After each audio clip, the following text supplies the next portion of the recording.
Have you ever felt like you're managing your team by looking in the rearview mirror?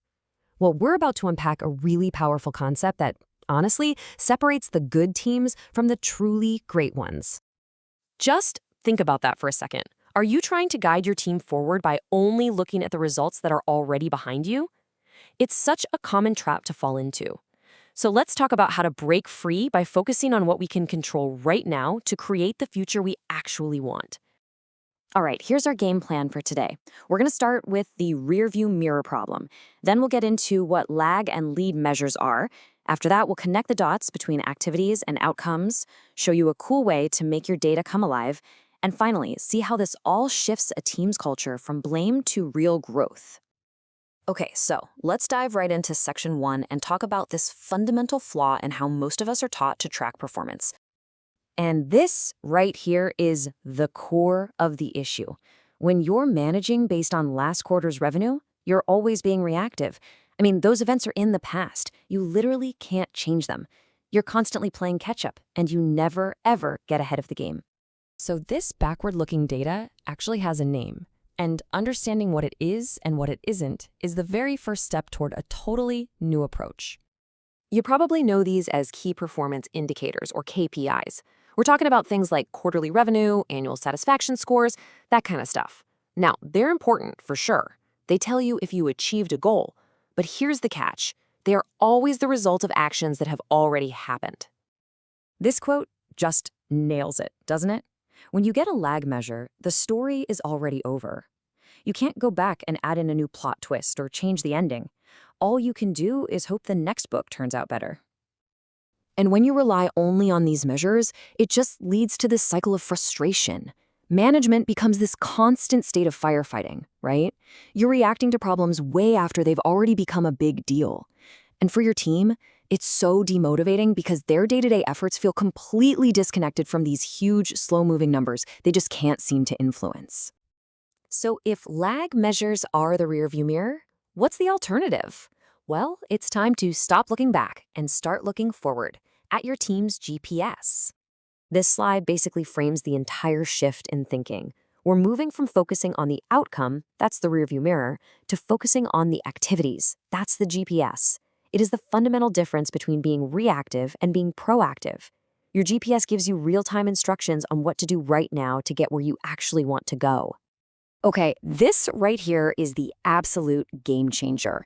Lead measures, they track the critical activities that drive the lag measures. They are predictive of your future success.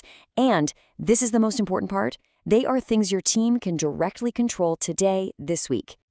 So what makes a great lead measure? Well, it's got to have these 4 qualities. First, it has to be predictive, meaning if you do more of it, you're very likely to get the outcome you want. It's got to be actionable and controllable by the team, without them needing to get permission or help from a bunch of other departments. And finally, you have to be able to measure it easily and often, ideally every single day or week. Now, this is where the magic really happens. It's not about choosing lead measures over lag measures. It's all about understanding the incredibly powerful connection between them. Let's make this real with some examples. So in sales, if you focus on the lead measure of making, say, 50 prospecting calls per week, that directly predicts hitting your revenue target, which is the lag measure. Or how about health and safety?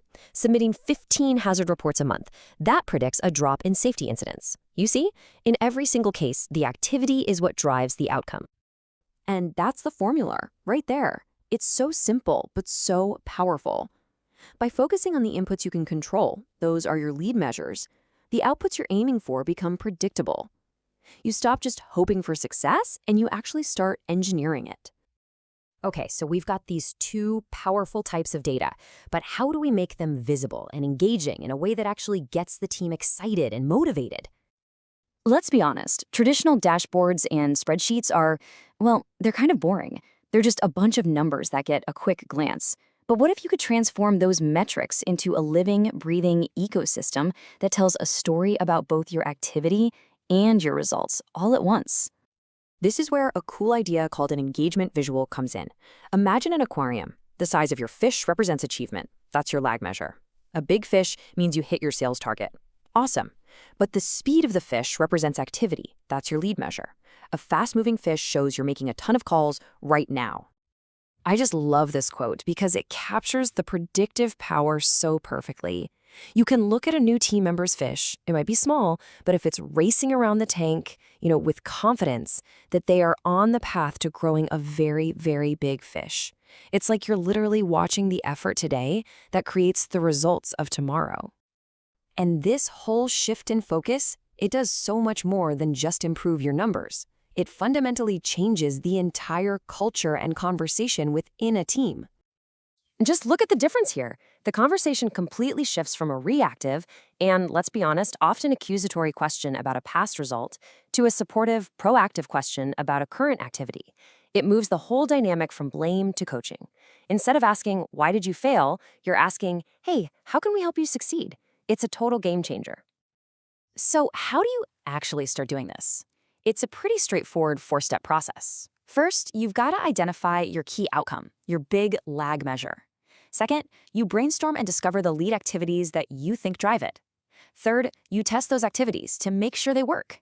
And finally, you make it all visible in a way that truly motivates your team. If you remember just one thing from all of this, let it be this. The lag measure is the final score. It tells you if you won or lost. But the lead measures, those are the plays that actually win you the game. And great teams know you can't influence the score by just staring at it. You have to focus on executing the plays, moment by moment. And that's really the question I want to leave you with. Take a hard look at what your team talks about every day. Are you all discussing the results you can no longer change? Or are you focused on the high-impact activities that will create the success you want tomorrow? Shifting that focus, that is the true secret to team excellence.